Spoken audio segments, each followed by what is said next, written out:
vôtre tous les samedis, chers internautes, chers téléspectateurs. C'est toujours un plaisir. Elle est sournoise, elle s'installe lentement et prend des proportions démesurées. Vous l'avez compris, chers internautes, il s'agit de Dame Rancune. C'est elle qui s'invite dans le débat de cet après-midi. Jusqu'où la rancune peut détruire un couple. Nous le saurons avec nos invités. Raimi Amoussa, plasticien, métaphysicien. Bonsoir. Bonsoir, Tatiana. Adebada, juriste, consultant antique. Bonsoir. Bonsoir, Tatiana. La première question s'adresse à monsieur Raimi. Alors, dites-nous, lorsque je dis rancune, cela vous renvoie à quoi? D'abord, permettez que nous soulignions à l'adresse de tous nos amis que le premier temple du monde, c'est le foyer. Le premier temple d'initiation. Vous allez me demander pourquoi.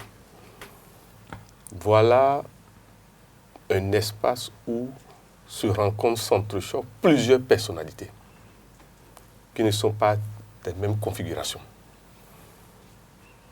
L'autre chose, c'est quoi? Nous avons 4 éléments et au minimum 4 types de personnalités. Les personnalités que nous appelons liées à la terre, avec les 3 signes de terre, les personnalités liées à l'eau, à l'air et au feu. Mais vous allez remarquer que quand on parle de notion de l'échelle de Jacob, c'est à partir de l'air, c'est-à-dire au niveau de la poitrine, que la ligne de la positivité nous est donnée. Mais à partir de l'eau jusqu'à la terre, c'est le lieu des épreuves face aux démons, pour que nous puissions nous préparer à rentrer dans le temple de l'air, de la légèreté.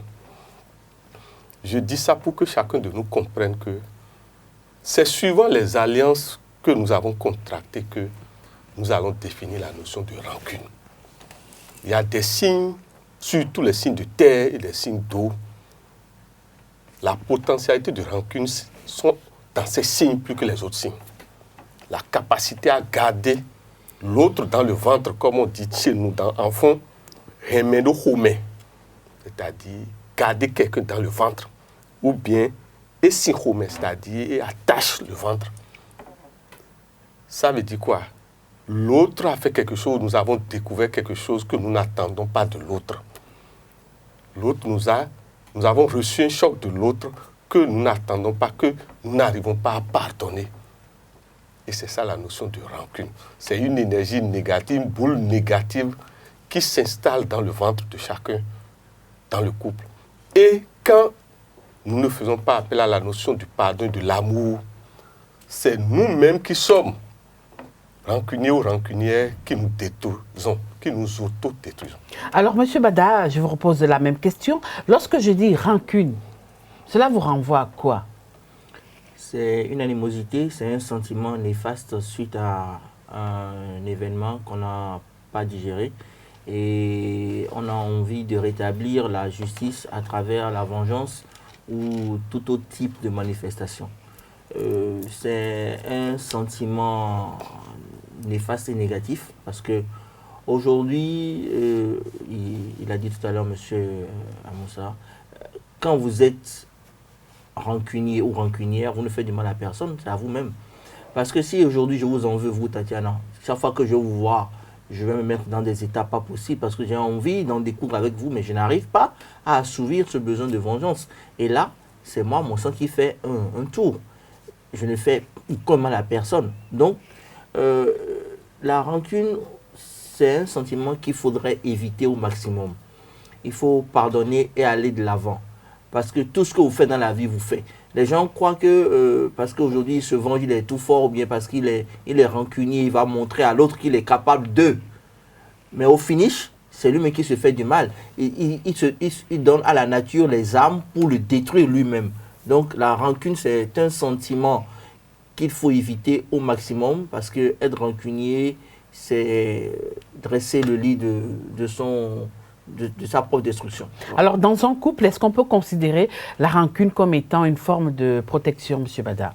La rancune ne peut pas être une forme de protection parce que la rancune ouvre toutes les portes.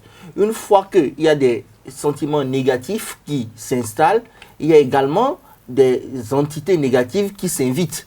et qui viendront s'abreuver à cette source-là.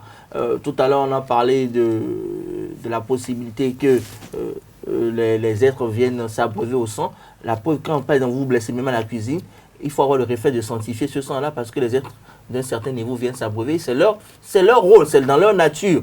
Elles sont là ils sont là pour ça. Donc on ne peut pas passer son temps à rester dans la négativité tout en sachant que c'est un sentiment qui vous réduit, qui vous détruit et qui ne permet aucune évolution. Si jamais il y a rancune dans un foyer, mesdames et messieurs, surtout à nos moments, parce que c'est vous qui êtes les socles de la famille. Quand vous installez la rancune, vous détruisez la famille et l'avenir de vos enfants. Il ne faudrait pas vous tromper. Si vous pensez que la rancune est en train de gérer un problème ou que vous voulez montrer vos gros muscles, vous êtes en train d'acquérir du négatif dans le présent et le futur de votre famille. Et même dans l'au-delà, vous allez vous retourner dans votre tombe, mais vous ne pourrez rien faire parce que vous avez été les artisans de votre propre destruction et de votre déchéance. Alors, spirituellement, est-ce que ça peut être une forme de protection? Oui, mais à la fois, non. On commence par le oui, alors. Merci. Vous savez, la rancune installe ce que nous appelons la barrière, le cercle protecteur, du fait que vous n'êtes plus ouvert à l'autre à 100%. Dès l'instant vraiment qu'on a reçu un choc qui se transforme en rancune, on ne dit plus à 100% la vérité. Vous devenez un mythe pour l'autre. Merci. C'est-à-dire, on ne lui dit plus totalement la vérité. Mais on peut tout dire. Aucun de nous ne peut éviter ces sentiments négatifs. L'idéal, c'est que nous ne restons pas dedans longtemps. Et donc, par la prière, c'est surtout par la prière et la demande d'action de grâce du Seigneur que ces énergies sont dissoutes. Parce que, vous savez, quand vous n'avez jamais vécu ce que vous payez à l'autre comme vengeance, vous ne saurez pas qu'il faut vite pardonner. C'est au moment où vous-même vous vivez l'enfer que vous avez fait vivre aux autres que vous vous rendez compte du péché que vous avez commis pendant peut-être des temps. C'est pour vous dire que la rancune est une forme de protection. Mais cela ne doit pas durer. Parce que le foyer est d'abord le lieu sacré de communication. Où même notre Saint-Coran, comme la Bible nous a dit, il ne faut pas dormir avec la colère. Or, qui dit rancune dit colère potentielle. Maintenant, l'autre chose, c'est quoi? Tout sentiment négatif crée une boule énergétique qui s'installe dans l'un des principaux organes dans le corps. La bile, le foie, les reins, et diffuse ce que nous appelons des énergies négatives à travers les 5 sens. Et surtout à travers la main, les 5 doigts. Et fait que la personne qui est sous l'hypnose de la rancune diffuse des énergies négatives à travers la nourriture qu'elle prépare, à travers tout ce que cette personne touche. Et donc empoisonne tout le monde, même ses propres enfants, même elle-même. Vous verrez que dans nos traditions, quand ça ne va pas entre le père et la mère, entre le mari et la femme, il nous est dit, quand la femme prépare, ne mangez pas. En tout cas, moi, dans ma famille, je ne mangerai pas. Donc, il n'est pas interdit d'interdire. S'il vous plaît, il n'est pas interdit d'interdire, n'appartient pas aux petites âmes. Je le disais tout souvent, mais ce n'est pas pour les petits garçons ni les petites filles. Non. C'est pour vous dire que la rancune, dans un foyer, détruit pratiquement tout par hypnose négative. Mais au-delà de ça, même vos propres biens, voitures, engins, même au service, vous allez voir que la rancune installe petit à petit l'auto-malchance et diffuse la malchance autour de soi. En couple, hein, est-ce que, dites-nous, pourquoi les personnes rancunières, M. Bada, lorsqu'ils sont en couple, ont du mal à tourner la page? Vous avez dit une personne rancunière, donc dans sa nature... Non, je veux parler, quand ils sont en couple, oui, pourquoi ces personnes-là ont du mal à tourner la page? Écoutez, avoir du mal à tourner la page, c'est également un choix, c'est une décision qu'on prend soi-même. Si vous voulez vous attacher au passé, c'est que vous vivez dans le passé. Et être rancunier, c'est une manière de vivre dans le passé, de ne pas tenir compte du présent. Alors qu'il nous est dit que pour être heureux, il faut forcément vivre le moment présent. Si vous ne vivez pas le moment présent et que vous pensez que vous exprimez votre force dans l'antériorité, c'est que vous n'avez encore rien compris à la vie.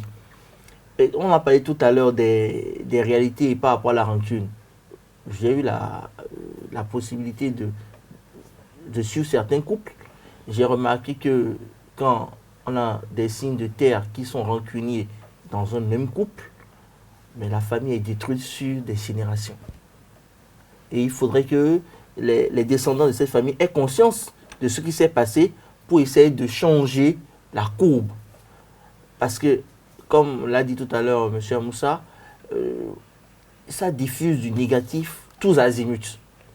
Et les conséquences de ces négatifs-là sont au-delà de notre imagination. Parce que ça dépend des entités qui passent et qui réceptionnent cette demande. Parce que spirituellement, il a dit que nous sommes dans un monde, nous pensons que c'est de l'air, nous pensons que c'est du vide. Mais nous sommes un peu comme l'enfant qui est dans le liquide amniotique.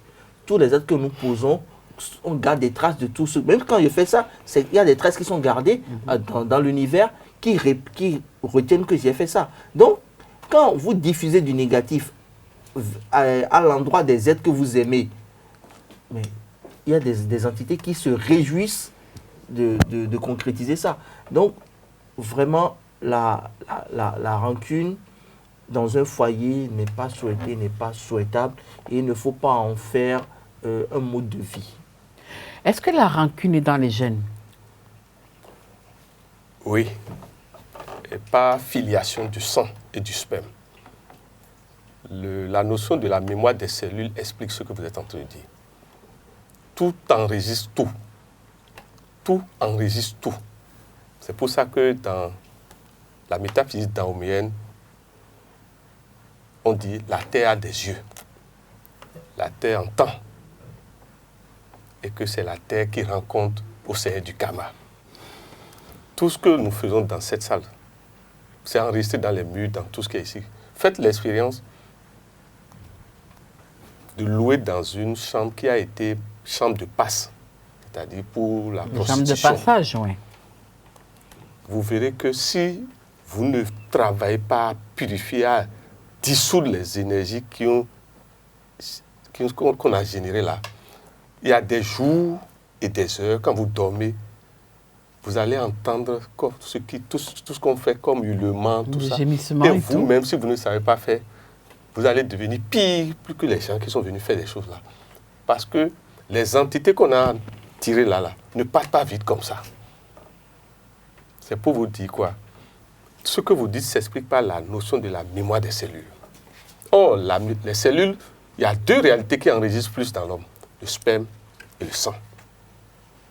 Or, ce sont des choses qui passent de génération en génération. C'est pour ça que la Bible, comme le Coran, on dit, ils paieront pendant des générations. Oui, mais est-ce que c'est parce que c'est dans les gènes que certaines personnes adorent porter ce lourd fardeau Vous savez, deux réalités, deux éléments gèrent souvent les sentiments les plus redoutablement négatifs.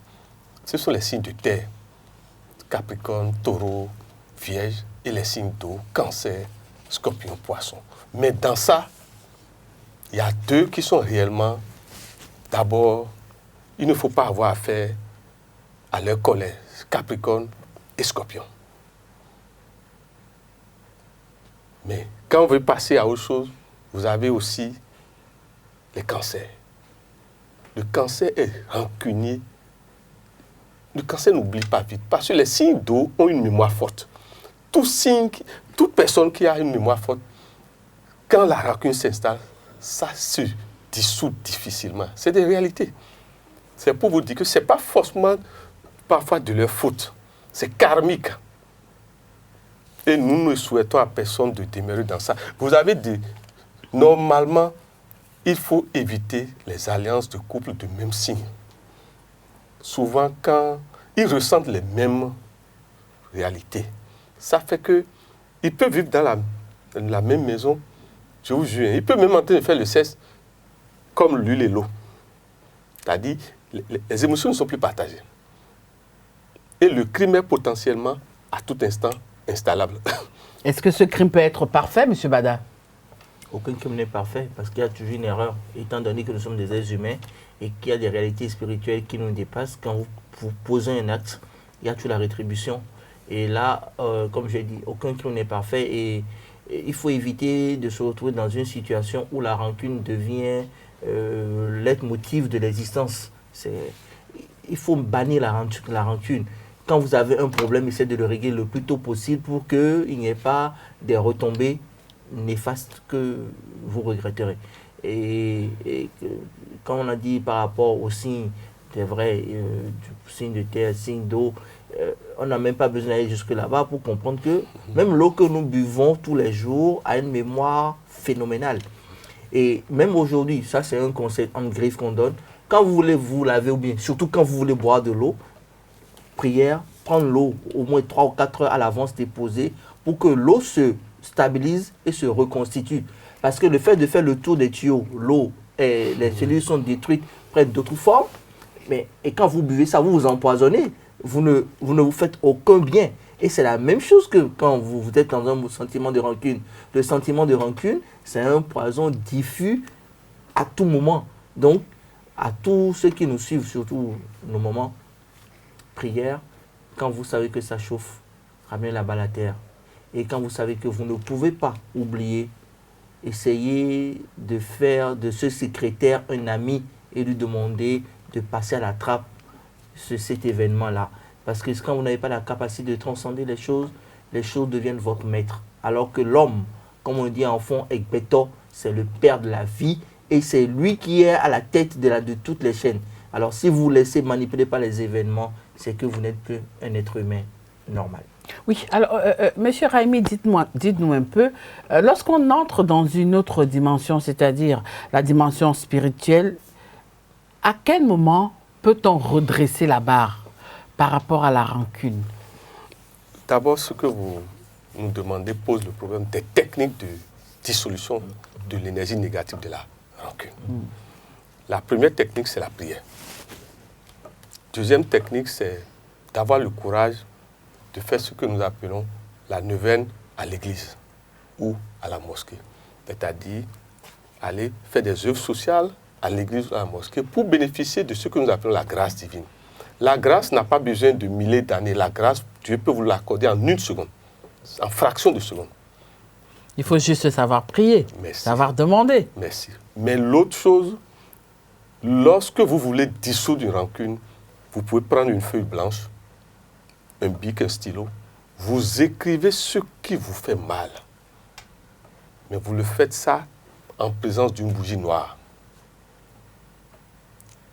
Bien sûr, je demande la route et la permission à nos amis de l'invisible comme à nos grands maîtres et maîtres du visible, puisque nous ne sommes que des élèves permanents.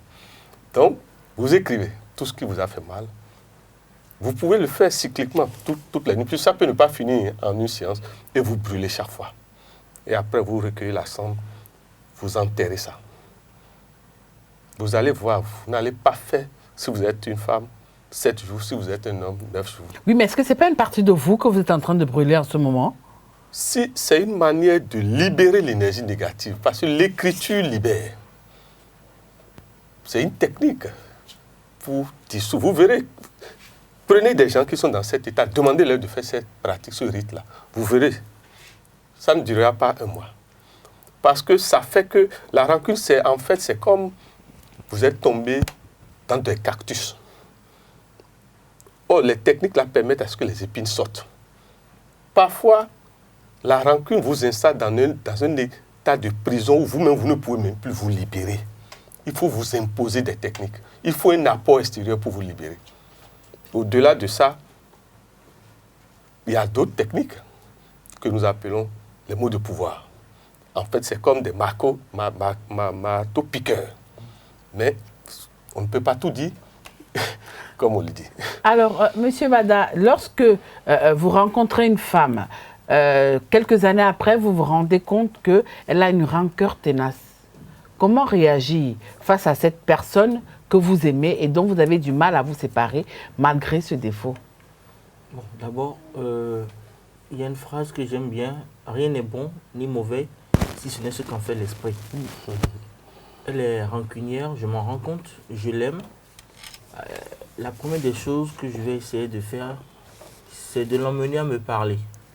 Je vais l'écouter. Avoir la patience de l'écouter attentivement, quel que soit le temps que cela demandera. Je peux l'écouter, la réécouter N fois. Après, trouver le moyen de lui faire entendre raison. Lui faire entendre raison, ce n'est pas lui faire des reproches. Ce n'est pas aller à l'encontre. Ok, bébé, ok, d'accord. Tu as raison sur tel point. Mais si on faisait ceci ou vous feriez autrement, qu'est-ce que tu en penses? Parce que ça pourrait nous aider à éviter telle heure que nous avons toujours. D'accord? Donc, ma chérie, je suis tout à fait d'accord que tu aies ce ressentiment-là. C'est ton droit. Je dirais même plus, c'est un devoir vu les événements que tu as subis. Mais quand même, est-ce qu'il ne serait pas bien que par rapport à ça, au lieu d'aller dans telle direction, on explore telle autre direction? Moi, c'est une proposition. Hein. C'est à toi de le voir parce que c'est toi qui as le dernier mot. Mais je suis ton serviteur. Je crois que dans ce genre d'exercice, quelle que soit la ténacité de cette rancœur, elle va s'effriter.